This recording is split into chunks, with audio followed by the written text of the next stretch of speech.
안녕하십니까. 과학기술사업화진흥원의 원장을 맡고 있는 김봉수입니다.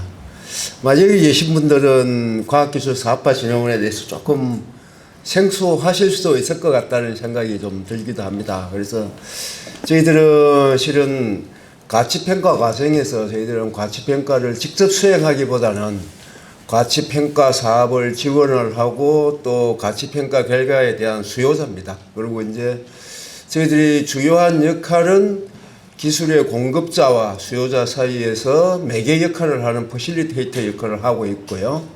이걸 통해서 저희들은 공공 연구 결과로부터 나오는 그 성과들을 기술 이전하고 창업으로 연결시키고 창업 후에 기업의 그 성장까지 지원하는 그런 역할들을 하고 있습니다.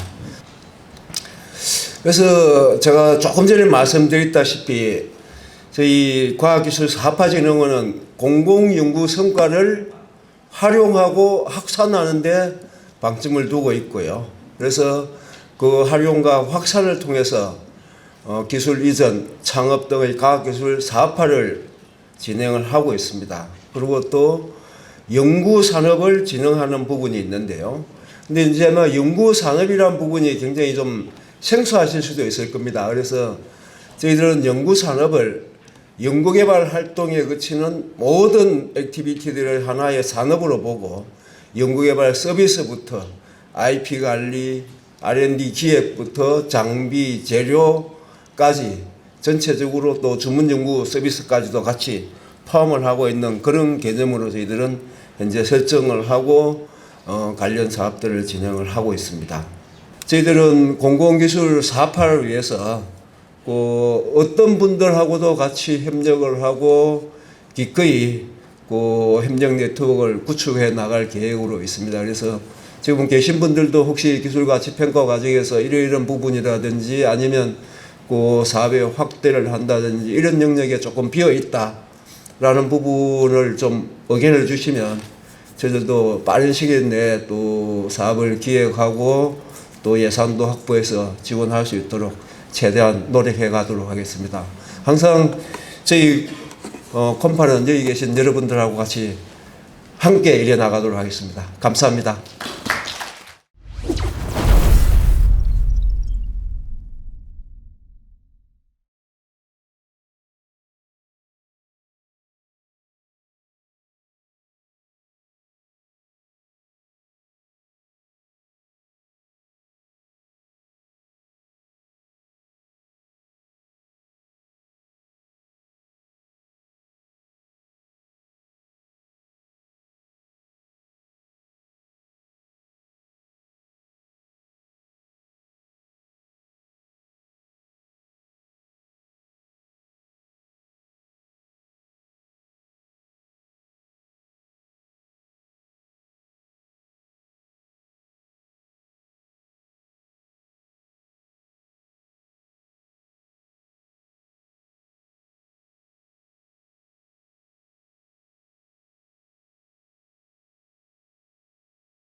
그래서 저희들은 뭐 마찬가지로 그 정부 출연 기관으로 있고요. 그래서 비영리 법인으로 되어 있습니다. 그래서 과학기술정보통신부가 지정한 과학기술사업화에 연구개발 기획평가관리의 전문기관이고요.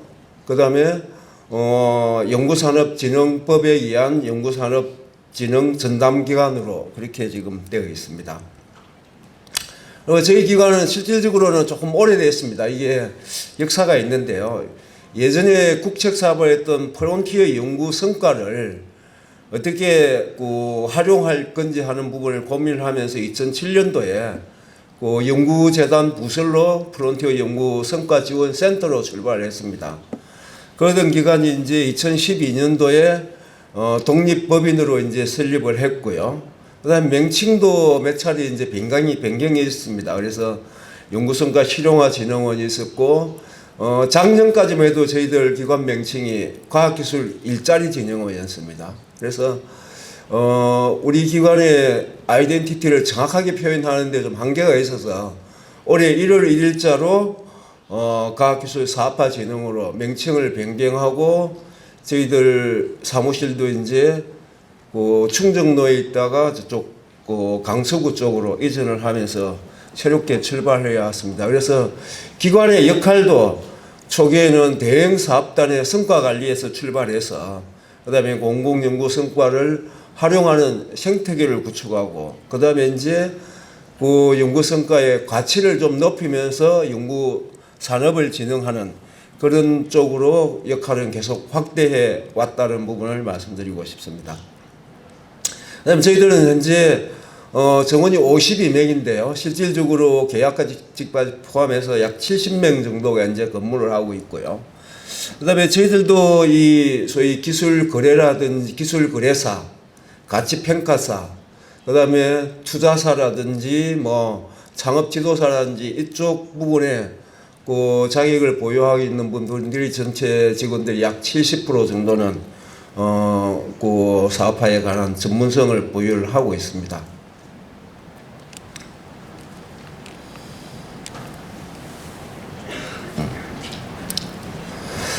그래서 저희들이 현재 올해 실질적으로 과학기술 사업화를 위한 예산으로 1653억을 지금 집행을 하고 있는데요. 그래서 공공연구 성과의 활용과 확산을 위해서 881억 원을 지원을 하고 산학연의 협력을 활성화하는 부분에서는 262억, 그 다음에 연구산업 육성 영역에서는 510억 원을 지원을 하고 있습니다. 그래서 이런 활동을 통해서 저희들이 2022년도에 민간의 기술 수요를 발굴한 것이 약 1,430건, 기술 이전 3,535건, 기술 이전 계약액 1,003억 원, 창업에 538건, 투자 유치에 2,859억, 그다음에 이제 고용 창출에 1,738명 등의 성과를 거두어왔습니다. 그래서 저희 기관도 초기에 이제 작은 기관에서 예산 측면이나 그다음에 조직 정원 측면에서도 최근에 가파르게 성장을 해 오고 있는 그런 기관이라고 봐주시면 될 것 같습니다. 근데 저희 과학기술 사업화 지원 체계를 간단히 말씀드리겠습니다. 저희들은 그래서 우수기술을 발굴하는 중심으로 전주기 기술 사업화 지원 체계를 지금 구축을 하고 있습니다. 먼저 공공정보 출연 연구기관이나 대학에서 창출한 R&D 성과를 베이스로 해서 저희들은 먼저 IP R&D를 먼저 수행을 합니다. 그래서 IP R&D를 통해서 과연 이 기술이 시장에 갔을 때 다른 IP와의 충돌을 어떤 문제가 있는지 아니면 있다 그러면 피해갈 수 있는 방법이 뭔지 대안이 뭔지를 먼저 찾고 그 다음에 이제 그게 가능했을 때 이제 우수 기술로 저희들이 지정을 하고 기술 가치 평가를 지원을 합니다. 그래서 기술 가치 평가가 이루어지고 난 이후에는 기업들의 수요를 기반해서 사업화를 하고 앞으로 또 RM 비리를 어떻게 방향으로 할지 전략을 마련하고 또 추가 RM 비리 사업을 지원을 하고요. 그 다음에 시장성이 확보가 되면 어느 정도 그 연구 R&D 결과에 대해서 성능 테스트라는 검증을 지원하고 또 거기까지 된 기술들은 이제 기업으로 기술 이전을 하게 되고, 근데 이전된 기술에 대해서도 실은 이때까지는 사후 관리가 좀 위협했던 부분이 있습니다. 그래서 저희들은 이전된 기술의 기술 보유자가 실질적으로 기술 전수를 하고 지도를 해 나가는, 제품을 가지고 지도해 나가는 그런 역할까지도 하고 있고, 또 그다음에 창업된 기업들, 또 이전 기술을 가지고 제품을 만들기 위해서 또 기술 검증까지도 같이 알선을 해서 실질적으로 시장에서 경제 사회적인 가치로 전환될 수 있도록 하는 전적인 지원 체계를 갖추고 가고 있습니다. 그래서 이러한 과정에서 이제 나타나는 게 연구 산업이 될 거고요. 먼저 이제 저희들 연구 관리 영역이 이제 뭐 R&D 기획이라든지 IP 관리라든지 뭐 이런 쪽이 이제 될 것 같고, 또 주문 연구 산업이 또 요즘은 굉장히 또 많이 또 성장을 하고 있습니다. 그다음에 이제 연구 현장에서 많이 사용하고 있는 연구 장비, 재료 부분도 많은 부분들이 뭐 지금 수입된 장비를 사용하고 있는데, 이 부분에 대해서도 조금 국내 기업들을 좀 육성을 해서 연구 장비도 국산화하는 부분도 같이 노력을 하고 있습니다.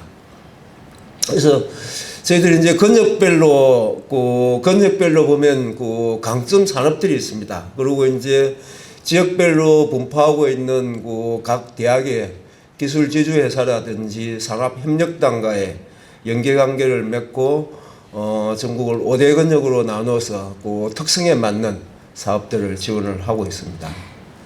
그다음에 저희들이 이제 과학기술 사업화 지원 플랫폼으로서 미래기술 마당을 운영을 하고 있습니다. 그래서 이건 수요자 중심의 기술 발굴을 위해서 전국에 있는 연구자라든지 TLO에게 통합 네트워크 서비스를 지원하고 있습니다. 그래서 여기 미래기술 마당에 들어가는 정보들은 저희들이 이제 뭐 통합 기술 정보라든지 연구 산업에 활약을 하고 있는 기업 정보들, 기술 시장 정보, 그다음에 기술료 정보, 그다음에 정부 지원 사업이라든지 이런 정보들을 저희들이 종합적으로 수집을 하고 가공해서 서비스하는 그런 역할들을 하고 있습니다. 그래서 여기에서는 주로 그 공공 분야에서 가고 있는 그 공급자의 기술 공급 가능한 기술들을 망라하고, 또 저희들이 기업을 통해서 찾은 기술 수요 부분을 저희들이 이 시스템에 탑재를 하고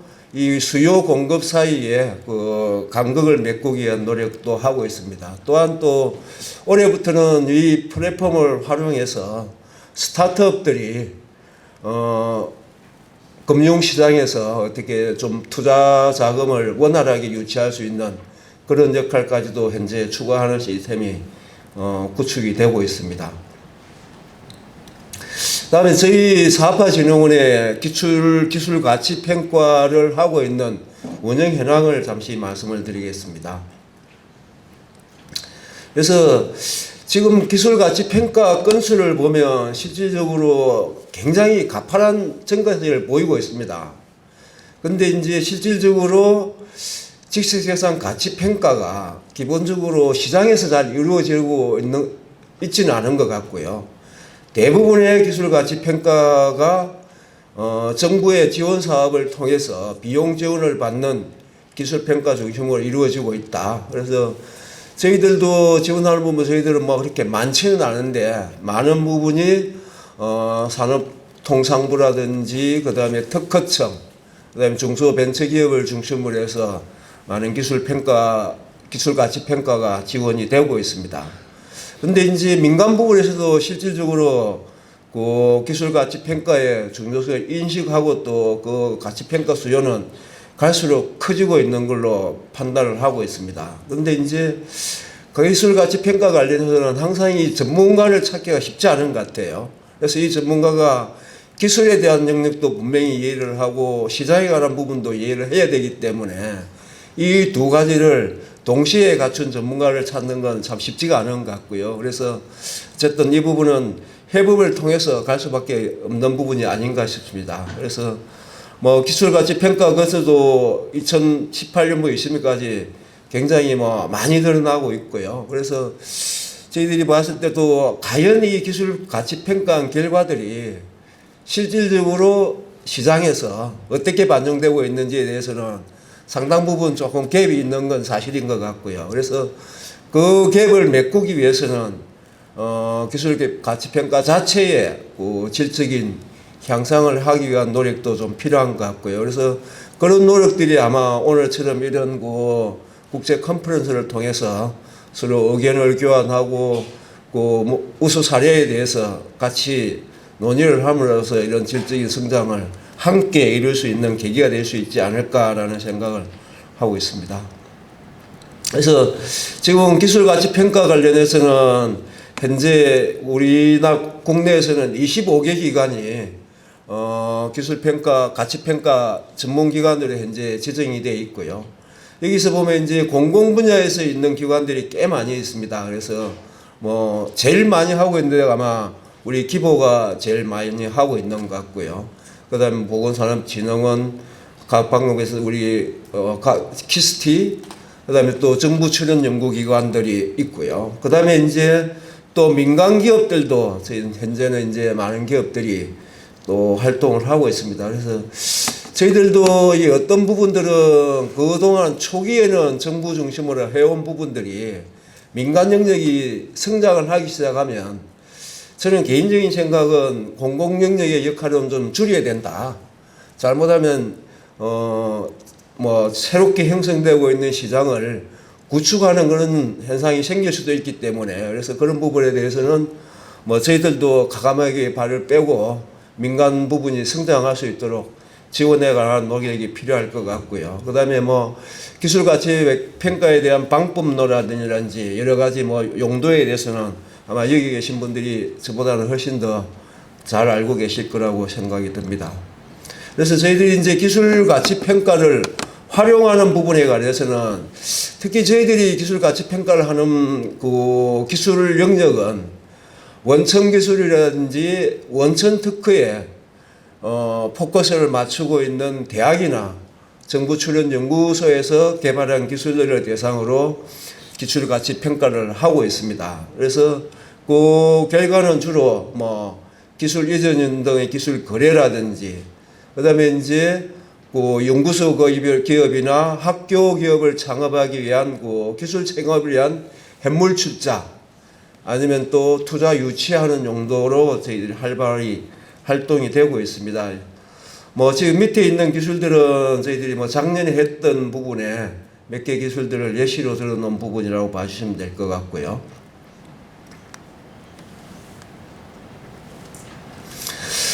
그래서 저희들도 올해도 이제 기술 가치 평가 사업을 운영을 하고 있습니다. 그래서 뭐 예산은 저희들이 많지가 않은데요.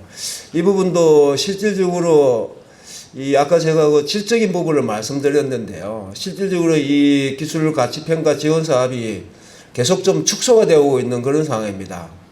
왜냐하면 이제 저희들이 실질적으로 실적을 보고 평가 결과가 나왔던 부분하고 실질적으로 이 평가 결과가 시장에서 이제 거래가 이루어졌을 때 그 인정 금액 사이에 조금 갭이 있기 때문에 이게 저희들이 조금 한계가 있다라는 부분을 말씀드리고요. 그래서 올해는 15건 정도를 지금 지원을 할 계획으로 있고 그 다음에 이제 저희들이 항상 이 사업들은 저희들이 뭐 수시 저희들이 접수를 받아서 지원해주는 체제를 운영을 하고 있습니다. 그리고 그 건당 기술 가치 평가에 2천만 원씩을 지원을 하고 있습니다.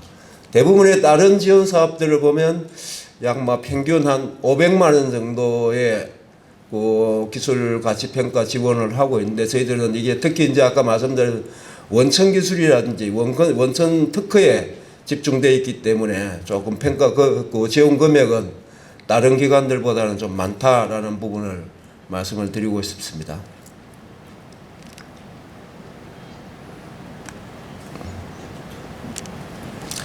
그래서 저희들이 22년도에 또 저희들이 뭐 기술 가치 평가를 22년도에는 20건을 진행을 했고요. 이 부분은 했던 것 중에 몇 가지 예를 들은 부분입니다. 그래서 뭐 우리 각 대학이나 우리 출연 연구기관들이 갖고 있는 기술들을 저희들이 이제 협업 체제를 운영하고 있는 게 우리 그 키스터, 생명연, 그다음에 이제 생산기술연구원, 애트리 하고 5개 기관 플러스 키스티까지 해서 6개 기관이 같이 협업을 해서 실은 기술 가치 평가를 지원을 하고 있고요. 그리고 이제 그 22년권 아직까지 이제 평가 결과만 나왔고 아직까지 활용 부분까지는 조금 시간이 있기 때문에 실질적으로 가치 평가를 활용을 한 걸 보면 2020년도 사업들을 보면 그 해물 출자라든지 기술 거래, 투자 유치에 실질적으로 기술 가치 평가 결과가 활용이 되고 있다라는 부분을 말씀드리고 싶습니다. 그래서 왼쪽에 제가 블랙으로 찍어놓은 부분은 이게 실은 아직까지 이제 막 거래가 이루어질 내용이라서 금액 부분은 제가 삭제를 했습니다. 그래서 그러면 이런 저희들도 운영을 하고 있는데 운영하는 과정에서 저희들이 느꼈던 부분하고 그다음에 저도 뭐 여기 과학기술사업화진흥원에 오기 전에 실질적으로 정부의 과학기술정보통신부에서 약 30년 정도 이런 과학기술정책 영역에서 근무를 해왔습니다. 그래서 그때 당시에 느꼈던 부분까지 같이 해서 한번 앞으로 기술가치 평가를 활성화하기 위해서는 어떤 부분이 필요할 거냐라는 부분에 대해서 간단하게 좀 사고를 말씀드리고 아마 이 부분은 내일 그 패널 디스커션 세션에서 좀 더 디테일하게 논의를 진행할 수 있지 않을까 싶은 생각이 듭니다. 그래서 저희 먼저 이제 우리 콤파의 성과 확산 플랫폼을 보면요. 이 유망기술 발굴은 저희들이 이제 위에 있는 부분이 다부처의 장기 그 대형 프로젝트들 하고 그다음에 이제 정부 출연 연구기관들 그다음에 이제 대학에서 나온 연구 성과를 바탕으로 유망 기술을 발굴하고요. 그다음에 수요 측에서는 저희들이 이제 그 특히 우리 특허 법인들을 대상으로 수요 발굴단을 운영을 하고 있습니다. 그래서 그 특허 법인을 통해서 중소중견기업들이 필요한 기술 수요들을 저희들이 발굴을 하고 또 대기업과의 관계에서는 대기업 자체보다는 대기업의 협력사들이 있습니다. 그 협력사들이 필요한 그 기술 수요, 그 다음에 기타 저희들이 자체적으로 활동을 하면서 발굴하는 수요들을 함께 콤파가 아까 말씀드렸던 미래기술 마당에 탑재를 하고 실질적으로 이게 수요하고 공급 사이에 여기도 괴리가 굉장히 큽니다. 왜냐하면 이제 연구를 하셨던 분들하고 비즈니스를 하셨던 분은 기본적인 접근 방법이 다르기 때문에 그 중간에 있는 소위 수요 공급자를 매칭하는 퍼실리테이터의 역할이 굉장히 중요한 걸로 보고 있고요. 그럼 저희들도 최근 사례에서도 원래 제기했던 수요보다 아주 다른 형태의 매칭을 시켜주는 케이스도 굉장히 많이 있다라는 부분을 말씀드리고 싶습니다. 왜냐하면 사업을 영위하시는 분들은 그 속에서만 대안을 찾을 가능성이 굉장히 크거든요. 근데 이제 저희들이 공급 기술을 다양하게 보유하고 있기 때문에 거기 그 영역 외부에서 특히 융합 추세에 있기 때문에 많은 솔루션이 도출되고 있더라라는 부분을 최근에 좀 저희도 경험을 하고 있습니다. 그래서 이 한번 사례를 말씀드리겠습니다. 저희들이 삼성전자하고 1년에 2차례씩 기술 설명회를 하고 있습니다. 그래서 이 삼성전자가 실은 저희들은 삼성전자의 수요를 충족한다기보다는 삼성전자의 협력사가 국내에 약 600개 기업이 있고 글로벌리 2,500개 정도 기업이 있습니다. 그래서 그 협력회사들이 필요한 그 기술에 대해서 공공기술을 매칭시켜주는 그런 행사가 되겠습니다. 그래서 이걸 관련해서도 뭐 저희들이 여태까지는 기술 이전이 13건, 그 다음에 이제 공동 R&D를 2건, 그 다음에 뭐 시작품, 저희들이 또 시제품 제작을 지원해주는 사업들도 있습니다. 그래서 연결해 가고 있고요. 아마 이 부분은 조금 시간이 지나가면서 실적들은 굉장히 좀 가파르게 할 수 있지 않을까라는 생각이 듭니다. 그래서 이 기술 설명회 자체가 저희들이 실은 삼성전자하고 이렇게 운영을 하다 오다 보니까 굉장히 좀 그 협력사에서 요청이 그 호응이 굉장히 좋았고요. 그리고 많은 또 기업들이 그 이후에도 자발적으로 그 기술을 가진 분들하고 자연스럽게 기술이 이제 매칭이 또는 상담이 이루어지고 있어서 올해부터는 저희들이 이제 LG전자, 현대자동차, KT하고도 추가로 이제 기술 설명회를 올해부터 계획을 하고 있고요. 아마 내년에는 포스코 그룹이 또 계속 또 들어오게 될 것 같습니다. 그래서 여기도 보면 현대자동차도 어찌 보면 그 국내 그 협력사가 약 700개사 이상이 지금 있습니다. 그래서 저희들이 볼 때 일단 그 대기업들 중심으로 그 기업의 수요를 발굴을 하고 그다음에 그 회차마다 특정 주제에 대해서 특정 주제를 확정을 하게 됩니다. 그래서 이게 뭐 너무 많은 분들을 모실 수가 없고 시간적인 제한이 있기 때문에 특정 주제를 선정을 하고 그 주제에서 우리 이제 출연 연구기관이나 대학에 갖고 있는 유망 기술들을 발굴하고 그 기술들을 기업이 필요한 부분들하고 같이 매칭시키는 그런 형태가 되고요. 그 다음에 이제 이 실은 설명회가 끝나고 난 이후의 액티비티가 굉장히 많이 이루어지고 있습니다. 그래서 거기에 참여하셨던 기업들 아니면 못 왔지만은 또 정보를 접한 기업들의 또 요구가 왔을 때 거기에 대해서는 저희들이 능동적으로 대응을 하고 있습니다.